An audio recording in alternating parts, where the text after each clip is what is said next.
রাধে কৃষ্ণ বন্ধুরা, কেমন আছেন আপনারা? আশা করি সবাই ভালো আছেন। আজকে আবার একটা নতুন ভিডিও নিয়ে হাজির হয়ে গেছি। ভিডিওটি শেষ অবধি দেখার অনুরোধ রইল। আজকের গল্প বঙ্কিমচন্দ্র চট্টোপাধ্যায়ের বিখ্যাত উপন্যাস দেবী চৌধুরানী। আজকে গল্পের অষ্টম পর্ব। প্রফুল্লকে লইয়া বাহকেরা নিঃশব্দে চলিল বলিয়াছি। কেহ মনে না করেন এটা ভ্রম প্রমাদ। বাহকের প্রকৃতি শব্দ করা, কিন্তু এবার শব্দ করার পক্ষে তাহাদের প্রতি নিষেধ ছিল। শব্দ করিলে গোলযোগ হইবে। তাছাড়া আর একটা কথা ছিল, ব্রহ্ম ঠাকুরানীর মুখে শোনা গিয়াছে বড় ডাকাতের ভয়। বাস্তবিক এরূপ ভয়ানক দস্যুভীতি কখনো কোনো দেশে হইয়াছিল কিনা সন্দেহ। তখন দেশ অরাজক, মুসলমানের রাজ্য গিয়াছে। ইংরেজের রাজ্য ভালো করিয়া পত্তন হয় নাই, হইতেছে মাত্র। তাতে আবার বছর কত হইল ৭৬-এর মন্বন্তর দেশ ছাড়খাড় করিয়া দিয়াছে। তারপর আবার দেবী সিংহের ইজারা। পৃথিবীর ওপারে ওয়েস্টমিনিস্টার হলে দাঁড়াইয়া এডমন্ডবর্গ সেই দেবী সিংহকে অমর করিয়া গিয়াছেন।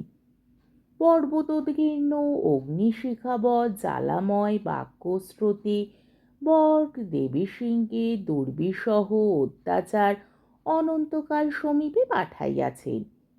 তাহার নিজ মুখে সে দৈববাণী তুল্য বাক্য পরম্পরা শুনিয়া শোকে অনেক স্ত্রীলোক মূর্ছিত হইয়া পড়িয়াছিল।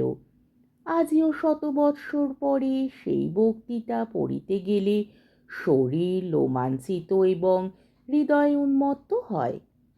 সেই ভয়ানক অত্যাচার বরেন্দ্রভূমি ডুবাইয়া গিয়াছিল। অনেকেই কেবল খাইতে পায় না নয়, গৃহে পর্যন্ত বাস করিতে পায় না।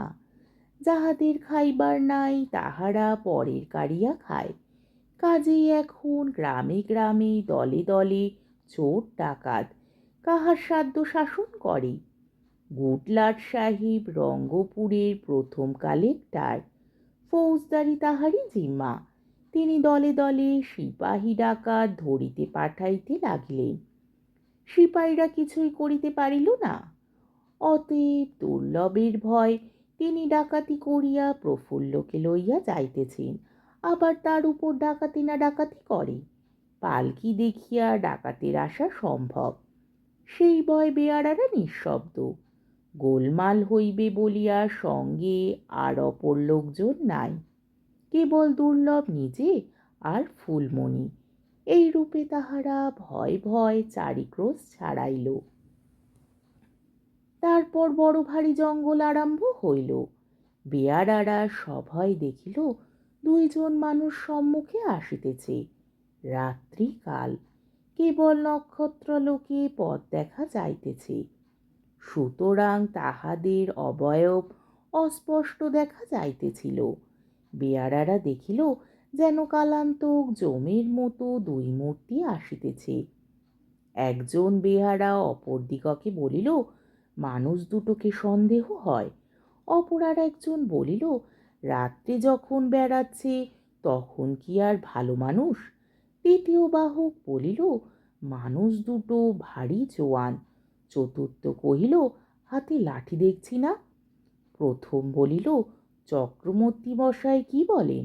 আর তো এগোনো যায় না, ডাকাতের হাতে প্রাণটা যাবে। চক্রবর্তী মহাশয় বলিলেন, তাই তো, বড় বিপদ দেখি যে, যা ভেবেছিলাম তাই হলো। এমন সময় যে ২ ব্যক্তি আসিতেছিল তাহারা পথে লোক দেখিয়া হাঁকিল, কন হে রে? বেয়ারারা অমনি পালকি মাটিতে ফেলিয়া দিয়া বাবা গো শব্দ করিয়া একেবারে জঙ্গলের ভিতর পলাইল। দেখিয়া দুর্লভ চক্রবর্তী মহাশয়ও সেই পথাবলম্বী হইলেন। তখন ফুলমণি আমায় ফেলে কোথায় যাও বলিয়া তার পাছু পাছু ছুটিল। যে ২ জন আসিতেছিল যাহারা এই 10 জন মনুষ্যের ভয়ের কারণ তাহারা পথিক মাত্র। 2 জন হিন্দুস্থানি দিনাজপুরের রাজসরকারের চাকরির চেষ্টায় যাইতেছে। রাত্রি প্রভাত নিকট দেখিয়া সকালে সকালে পথ চলিতে আরম্ভ করিয়াছে। বেয়ারারা পালাইল দেখিয়া তাহারা একবার খুব হাসিল। তাহার পর আপনাদের গন্তব্য পথে চলিয়া গেল। কিন্তু বেহারারা আর ফুলমণি ও চক্রবর্তী মহাশয় আর পাছু ফিরিয়া চাহিল না। প্রফুল্ল পালকিতে উঠিয়াই মুখের বাঁধন স্বহস্তে খুলিয়া ফেলিয়াছিল। রাত্রি 2 প্রহরে চিৎকার করিয়া কি হইবে বলিয়া চিৎকার করে নাই। চিৎকার শুনিতে পাইলেই বা কে ডাকাতের সম্মুখে আসিবে।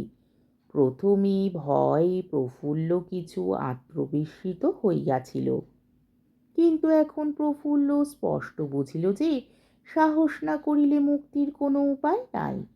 যখন বেয়ারারা পালকি ফেলিয়া পলাইল, তখন প্রফুল্ল বুঝিল আর একটা কি নতুন বিপদ। ধীরে ধীরে পালকির কপাট খুলিল। অল্প মুখ বাড়াইয়া দেখিল 2 জন মনুষ্য আসিতেছে। তখন প্রফুল্ল ধীরে ধীরে কপাট বন্ধ করিল। যে অল্প ফাঁক রহিল তাহা দিয়া প্রফুল্ল দেখিল মনুষ্য 2 জন চলিয়া গেল। তখন প্রফুল্ল পালকি হইতে বাহির হইল, দেখিল কেহ কোথাও নাই। প্রফুল্ল ভাবিল, যাহারা আমাকে চুরি করিয়া লইয়া যাইতেছিল তাহারা অবশ্য ফিরিবে। অতএব যদি পথ ধরিয়া যাই তবে ধরা পড়িতে পারি। তার চেয়ে এখন জঙ্গলের ভিতর লুকাইয়া থাকি, তারপর দিন হইলে যা হয় করিব। এই ভাবিয়া প্রফুল্ল জঙ্গলের ভিতর প্রবেশ করিল। ভাগ্যক্রমে যেদিকে বেয়ারারা পালাইয়াছিল সেদিকে যায় নাই, সুতরাং কাহারও সঙ্গে তাহার সাক্ষাৎ হইল না। প্রফুল্ল জঙ্গলের ভিতর স্থির হইয়া দাঁড়াইয়া রহিল। অল্পক্ষণ পরেই প্রভাত হইল। আজকের পর্বটি এইখানেই শেষ হলো।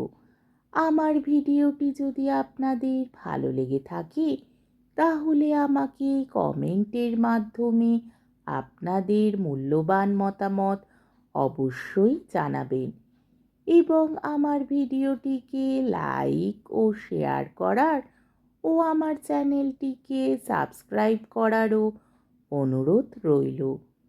তাহলে আজকের ভিডিওটা এই অবধি। পরের দিন আবার এই গল্পেরই 9ম পর্ব নিয়ে হাজির হয়ে যাব। ততক্ষণ পর্যন্ত আপনারা সবাই ভালো থাকবেন, সুস্থ থাকবেন, সাবধানে থাকবেন এবং আমার ভিডিওটি দেখতে থাকবেন। তাহলে আজকে আসি। রাধে কৃষ্ণ।